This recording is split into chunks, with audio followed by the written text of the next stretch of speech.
Vladimir Putin's army has suffered devastating losses within the last 24 hours.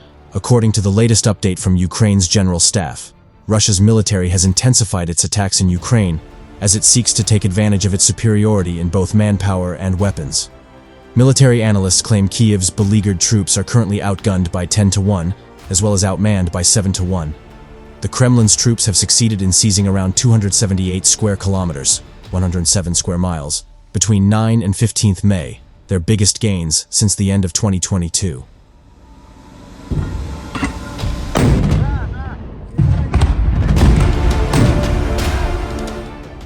The military advances, though, have come at a catastrophic cost to human life and equipment, as Russia's troops meet fierce resistance from Ukraine's army. In its latest frontline update, Ukraine's General Staff published new casualty figures for the past 24-hour period. The figures make for grim reading and reveal the appalling conditions faced by Russian soldiers in the so-called meat grinder. Russia's army lost 1,460 soldiers during the course of Monday, bringing the total number of casualties to 503,800 since the war began in February 2022. In addition, Ukraine destroyed a further 21 tanks and 40 armored combat vehicles, as well as 48 artillery systems.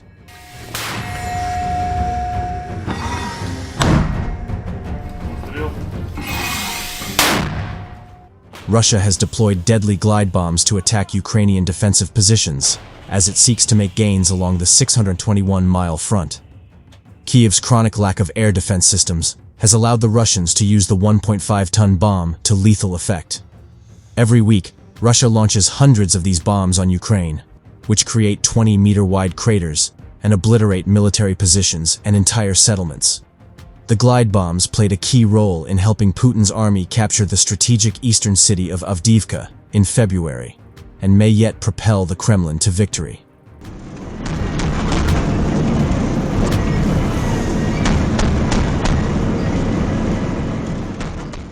The best way for Ukraine to defend itself from the lethal bombs is to shoot down the Russian military jets before they can launch the weapons.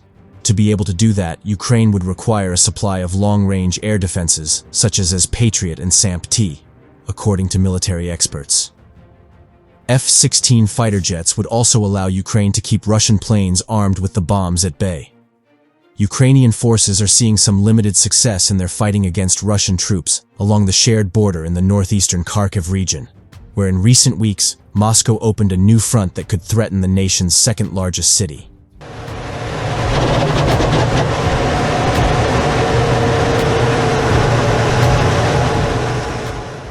The Institute for the Study of War, ISW, said in its Monday evening update that Kyiv's units recently made marginal advances north of Kharkiv city in the Lipsy direction. The US-based think tank added that Russian attacks and progress continue elsewhere on the northeastern front and in the south and east of the country. The village of Lipsy is about 7 miles south of the shared border and, according to the ISW's latest battlefield map, is at the southeastern edge of the Russian-held salient, now jutting into northeastern Ukraine. Lipsy is about 12 miles from Kharkiv city's suburbs. The conurbation has long been under regular Russian missile and drone fire, but the approach of the Russian army threatens to put it in the range of regular artillery.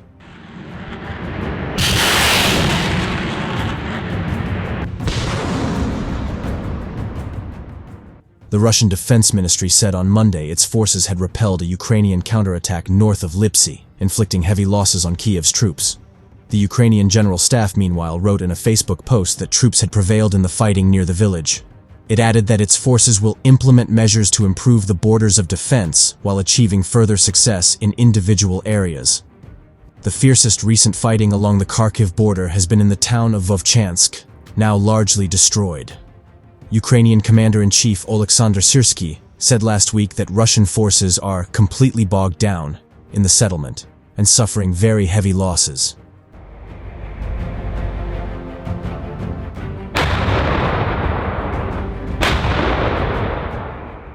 But the wider picture from all along the front is still one of gradual, if costly, Russian gains. The ISW reported marginal Russian advances in several hotspots all along the contact line, although the breakthrough that followed the seizure of Avdiivka in the Donetsk region appears for now to have been stemmed by Ukrainian reinforcements.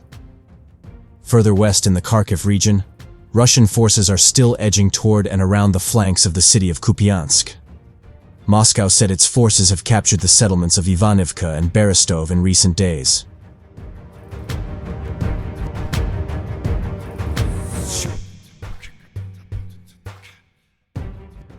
Russian forces reportedly advanced further west of Avdiivka and west of the Donetsk city of Bakhmut, where the Kremlin is eyeing the strategic city of Chasiv Yar. Moscow's units also continued their westward creep toward the Donetsk cities of Lyman and Siversk, both of which serve as gateways to the major regional cities of Slovyansk and Kramatorsk. In the direction of southern Zaporizhia, Russian forces continued their effort to seize back the limited territory liberated by Ukrainian troops in their failed summer 2023 counteroffensive.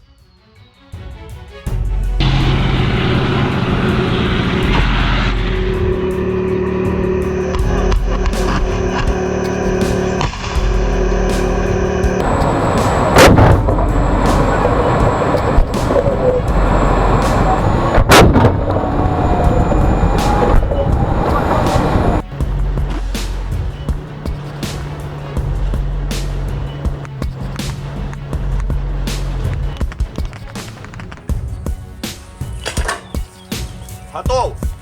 Орудие! Выстрел!